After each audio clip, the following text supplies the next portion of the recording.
नमस्कार मित्रों, आप सभी का और एक बार हार्दिक स्वागत करता हूं।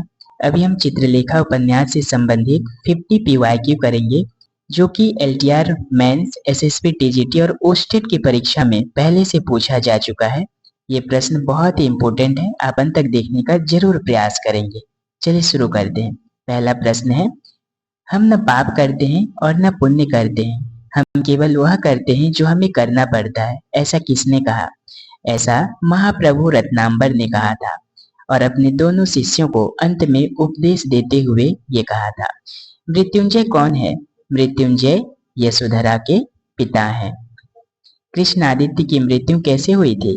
कृष्ण आदित्य स्वयं आत्महत्या कर लेते। समाज के अपमान के कारण समाज की भर्त्सना और अपमान उनके लिए असहाय हो गया था, इसीलिए उन्होंने आत्महत्या कर लेते। विधवा होने के बाद चित्रलेखा ने किससे प्रेम किया और वह गर्भवती हो गई थी? कृष्ण आदित्य से प्रेम की और वह गर्भवती हो गई थी। मित्रों, ये सभी प्रश्न देख सकते हैं, LTR, SSB TGT और ओस्टेट की परीक्षा में पूछा जा चुका है।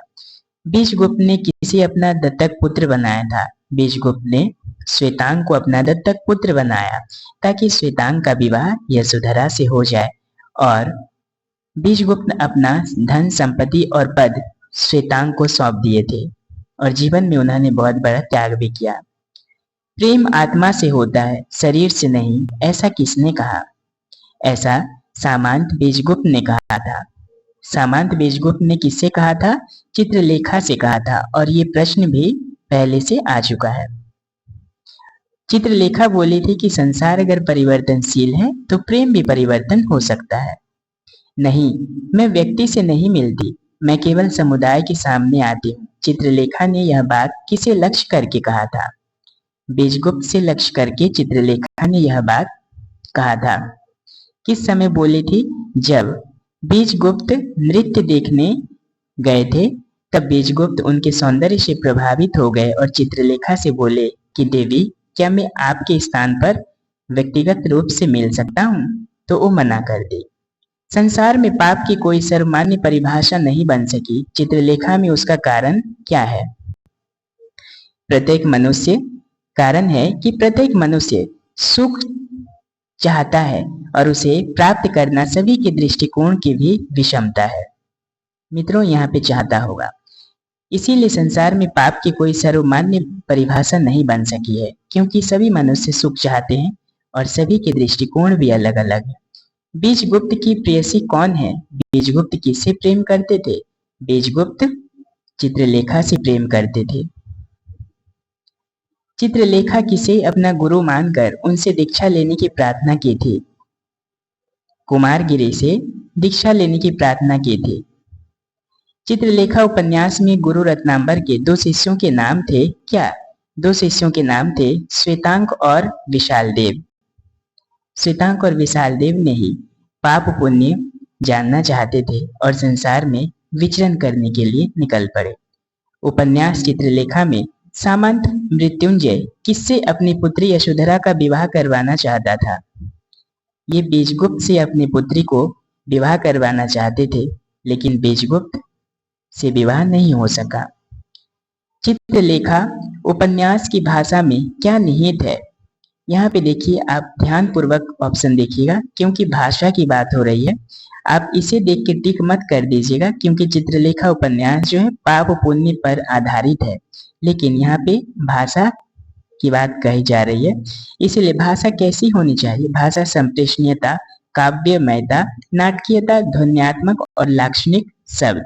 तो चित्रलेखा उपन्यास की भाषा में ये सभी निहित है। मित्रों, SSB TGT में भी इसी तरह के प्रश्न पूछे जाएंगे, बहुत ही गहराई से हमें अध्ययन करना है। चित्रलेखा उपन्यास कुल कितने परिच्छेद में विभक्त है? कुल 22 परिच्छेद में विभक्त है। पर श्वेतांक, यदि तुम पाप को जानना ही चाहते हो तो तुम्हें संसार में ढूंढना पड़ेगा, ऐसा किसने कहा? ऐसा गुरु रत्नांबर ने अपने शिष्य से कहा था कि अगर तुम पाप को जानना चाहते हो तो संसार में तुम्हें ढूंढना पड़ेगा। योगी कौन है? योगी विशाल देव है। वो संसार के मोह को, माया को और इच्छाओं को अपने वशीभूत कर लिए थे और संसार से ऊपर उठ गए थे, तपस्या के कारण, साधना के कारण। कुमारगिरी का शिष्य कौन बना था? कुमारगिरी का शिष्य जो है वो विशाल देव बना था, क्योंकि विशाल देव भी ब्राह्मण था। कितने वर्ष के बाद गुरु रत्नांबर दोनों शिष्यों को उसी स्थान पर मिलने को कहा था? 1 वर्ष के बाद गुरु रत्नांबर बोले कि इसी स्थान पर 1 वर्ष के बाद तुम दोनों मेरे से मिलोगे। संसार में पाप और पुण्य की परिभाषा क्या है, मुझे बताओगे। जीवन में अनुभव की उतनी ही आवश्यकता होती है जितनी उपासना की, ऐसा किसने कहा? ऐसा गुरु रत्नांबर ने कहा था। क्योंकि विशाल देव और श्वेतांग उनके पास अनुभव की कमी थी, इसीलिए गुरु ने कहा कि जीवन में अनुभव की उतनी ही आवश्यकता है जितनी उपासना की। श्वेतांग को बीजगुप्त का सेवक क्यों बनना पड़ा था? क्योंकि वह क्षेत्रीय था और संसार से अनुरक्ति था। अनुरक्ति का अर्थ है, देखिए यहाँ 2 चीज है। उसे आराधना पर अनुरक्ति था।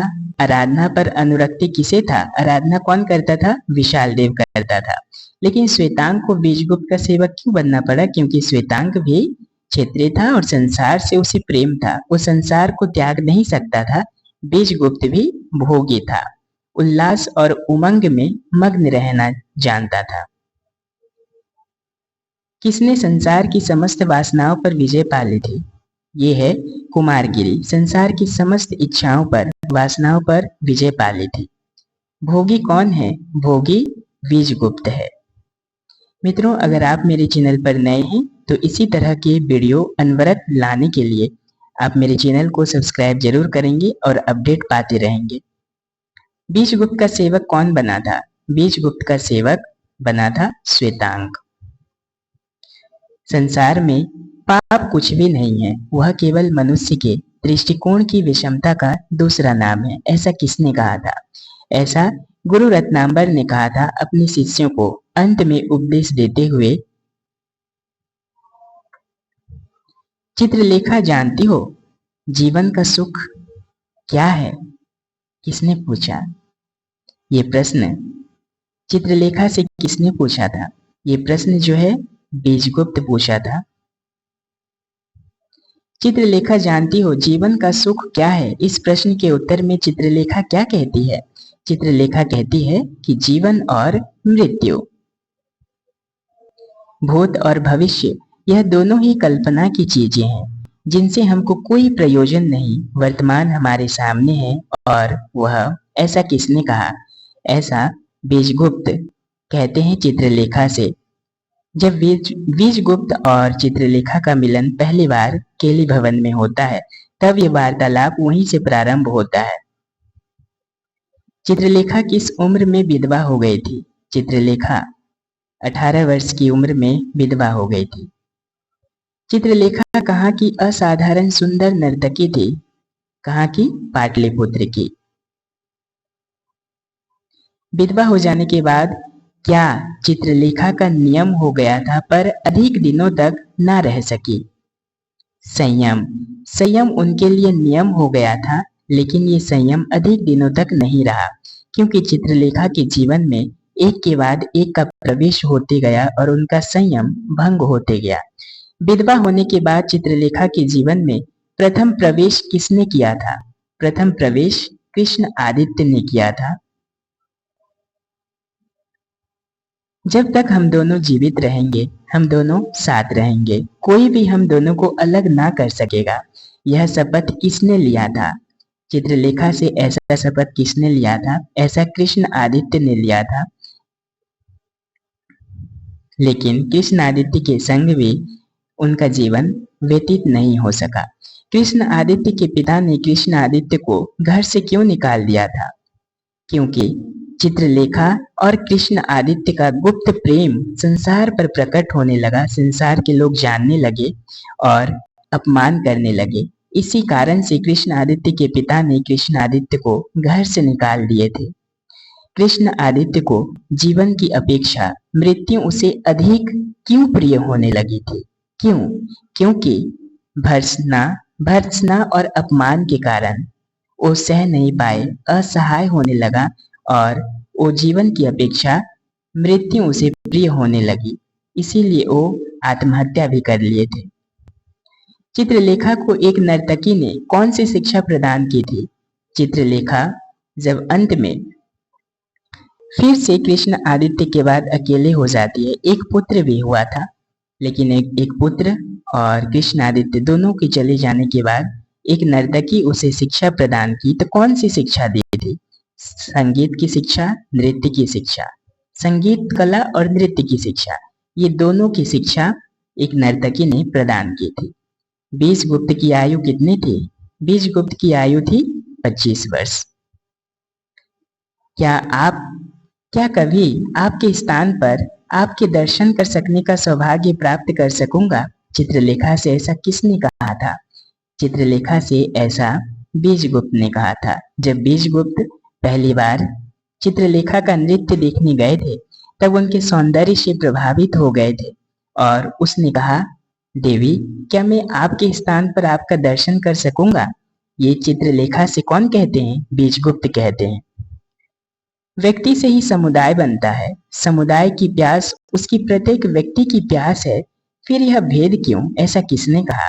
ऐसा बीजगुप्त ने ही कहा था, क्योंकि चित्रलेखा मिलने से मना कर दी और वो बोली कि मैं केवल समुदाय के सामने आती हूँ, व्यक्ति से नहीं मिलती। इसीलिए बीजगुप्त कहते हैं कि व्यक्ति से ही तो समुदाय बनता है, तो फिर समुदाय की प्यास तो प्रत्येक व्यक्ति की प्यास है, फिर यह भेद क्यों कि मेरे से क्यों नहीं मिलना चाहती हो? इस नगर में बीजगुप्त नाम का कोई व्यक्ति रहता है? चित्रलेखा ने किससे पूछा? चित्रलेखा ने दासी से पूछी, क्योंकि उस समय बीजगुप्त अपने आप को अपमानित समझा और वहां से चले गया था और बीजगुप्त बहुत दिनों तक नहीं आया, तो चित्रलेखा खोजने लगी।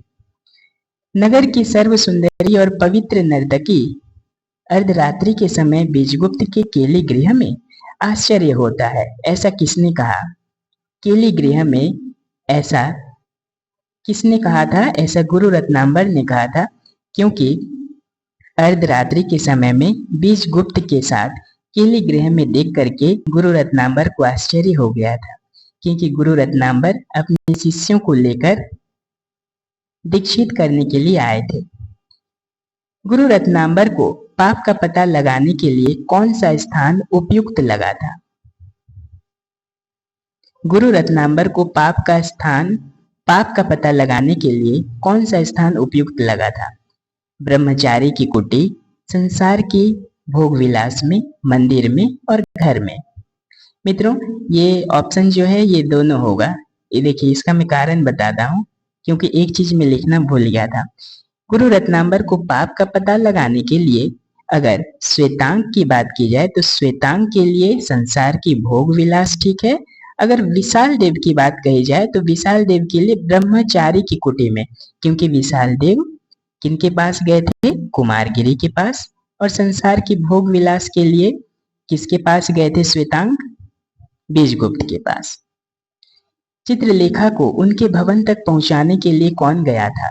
चित्रलेखा को उनके भवन तक पहुंचाने के लिए श्वेतांग गया था। कुमारगिरी के अनुसार मनुष्य किसके कारण पाप करता है? मनुष्य वासनाओं के कारण पाप करता है, इच्छाओं के कारण पाप करता है। संयम और नियम पर किसे विश्वास था? संयम और नियम पर कुमारगिरी को विश्वास था। मधुपाल कौन था? मधुपाल कुमारगिरी का शिष्य था। देव, संयम का लक्ष्य क्या है? कुमारगिरी से ऐसा किसने पूछा? कुमारगिरी से ऐसा मधुपाल ने पूछा। कुमारगिरी के अनुसार ब्रह्मा से युक्त शून्य में सदा के लिए मिल जाने को क्या कहते हैं? सदा के लिए मिल जाने को क्या कहते हैं? मुक्ति कहते हैं। अखंड तेज से विभूषित योगी कुमारगिरी से अपने शिष्य को दीक्षित कराने के लिए ही मैं उपस्थित हुआ हूँ, ऐसा किसने कहा? ऐसा गुरु रत्नांबर कहते हैं और कहते हैं कि कुमारगिरी, मैं अपने शिष्य विशाल देव को आपके समक्ष लाया हूँ पाप का पता लगाने के लिए, शिष्य को दीक्षित करने के लिए। कुमारगिरी के अनुसार विशाल देव किसे जानकर पाप का पता लगा सकता था? कुमारगिरी के अनुसार पुण्य को जानकर विशालदेव का पाप का पता लगा सकता था, क्योंकि कुमारगिरी के पास कोई भी काम ऐसा नहीं था जो कि पाप से युक्त हो। इसीलिए कुमारगिरी ने कहा कि मैं पुण्य को दिखा दूंगा तो आपको पता चल जाएगा कि पाप क्या है। अंतिम प्रश्न है, किसका क्षेत्र संयम और नियम था? संयम और नियम किसका क्षेत्र था? ये कुमारगिरी का क्षेत्र था। मित्रों, इसी तरह का वीडियो आप सभी के लिए निरंतर लाते रहूंगा। अगर आप मेरे चैनल पर नए हैं तो सब्सक्राइब जरूर करेंगे और कमेंट भी जरूर करेंगे, और नेक्स्ट वीडियो किस पर आधारित मैं लाने का प्रयास करूंगा आप कमेंट करके जरूर बताएंगे। नमस्कार, धन्यवाद। अब अगले वीडियो में मिलते हैं नई जानकारी के साथ।